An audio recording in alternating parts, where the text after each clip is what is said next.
सामाजिक वनीकरण विभाग चंद्रपूर अंतर्गत अभिसरण योजना म्हणजेच मनरेगामध्ये 2024-25 वर्षात रस्ता दुतर्फा वृक्ष लागवड कार्यक्रमाअंतर्गत चिचपल्ली, जांभरला, मोठा निंबाळा, वायगाव आणि पिंपळखूट हळदी या ठिकाणी रोपवन कामे करण्यात आली।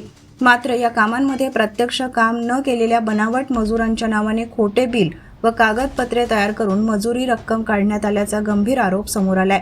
मनरेगा मास्टर व कागदपत्रांची पडताळणी केली असता अनेक विसंगती आढळून येत असून लाखो रुपयांचा अपहार झाल्याचे कागदोपत्री स्पष्ट होत असल्याचे सांगण्यात आले। या प्रकरणात काही मजुरांनी तक्रारी केल्या असतानाही उपवन संरक्षक स्तरावर हे प्रकरण किरकोळ दाखवून दडपण्याचा प्रयत्न होत असल्याची माहिती समोर आली आहे। संबंधित वनपरिक्षेत्र अधिकारी सध्या चंद्रपूर जिल्ह्यातच कार्यरत असल्यामुळे तक्रारदार मजुरांवर दबाव आणला जात असल्याचा आरोपही करण्यात आला। काही वरिष्ठ अधिकारीही या प्रकारात मदत करत असल्याची शक्यता व्यक्त करण्यात येत असून त्यामुळे प्रकरण अधिक गंभीर बनले आहे। दरम्यान आयोजित पत्रकार परिषदेत नगरसेवक जितेश कोळमेथे, नगरसेवक नितेश गवडे, यशवंत सिडाम आणि विजय कुंभरे यांनी या प्रकरणाची त्रयस्थ चौकशी करून संबंधित अधिकाऱ्यांना तात्काळ निलंबित करण्याची मागणी केली। तसेच भ्रष्टाचार प्रतिबंधक कायद्याअंतर्गत कठोर कारवाई, निधी अपहाराची कायदेशीर चौकशी आणि तक्रारदार मजुरांचे संरक्षण करण्याची मागणी करण्यात आली। 7 दिवसात निष्पक्ष चौकशी न झाल्यास जनआंदोलन छेडण्याचा इशाराही यावेळी देण्यात आला। सामाजिक वनीकरण चंद्रपूर विभाग चंद्रपूर सन 2024-25 अंतर्गत अभिसरण योजनेच्या मार्फतीने रस्त्याला दुतर्फा रोपवनाची कामे झाली होती।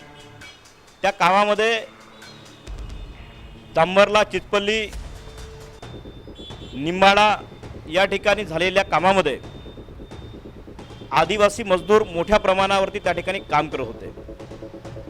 शासनाने ठरवून दिलेल्या निकषाप्रमाणे प्रति व्यक्ती, प्रति दिवस, प्रतिदिन या निकषाप्रमाणे त्यांची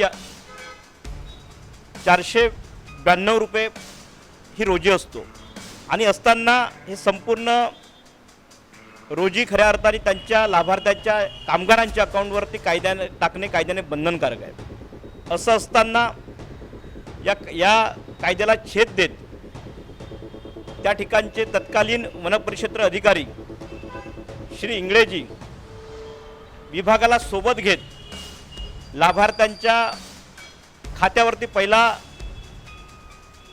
हप्ता टाकल्यानंतर दुसरा हप्ता टाकणे हे बंधनकारक होतं।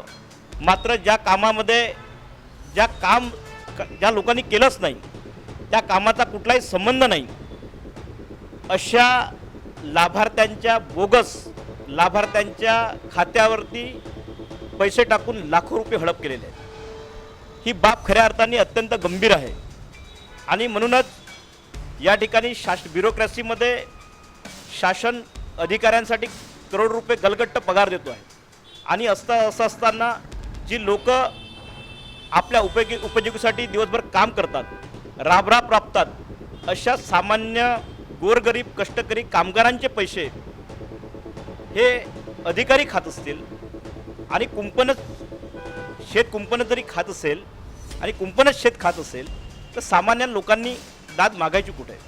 आणि या ठिकाणी प्रचंड मोठा गैरव्यवहार झालेला आहे आणि खरं तर या ठिकाणी ज्या लोकांनी ज्या अधिकाऱ्यांनी या ठिकाणी भ्रष्टाचार केला आहे त्या सर्व अधिकाऱ्यावरती कायदेशीर कार्यवाही झाली पाहिजे। या ठिकाणी जे परिक्षेत्र अधिकारी होते इंगळेजी त्यांच्यावरती निलंबनाची कार्यवाही झाली पाहिजे आणि आदिवासी लाभार्थ्यांचे या पद्धतीने पैसे खाणे, त्यांना गैरव्यवहार करणे, त्याची दिशाभूल करणे, खरं तर यावरती ॲट्रॉसिटी पण दाखल झाली पाहिजे अशी आमची या ठिकाणी मागणी आहे। आणि या प्रकरणामध्ये 7 दिवसामध्ये प्रशासनाच्या मार्फतीने कुठलाही कार्यवाही झाली नाही तरी आम्ही या ठिकाणी या विषयाला घेऊन आंदोलन करणार आहोत एवढं या ठिकाणी सांगतो।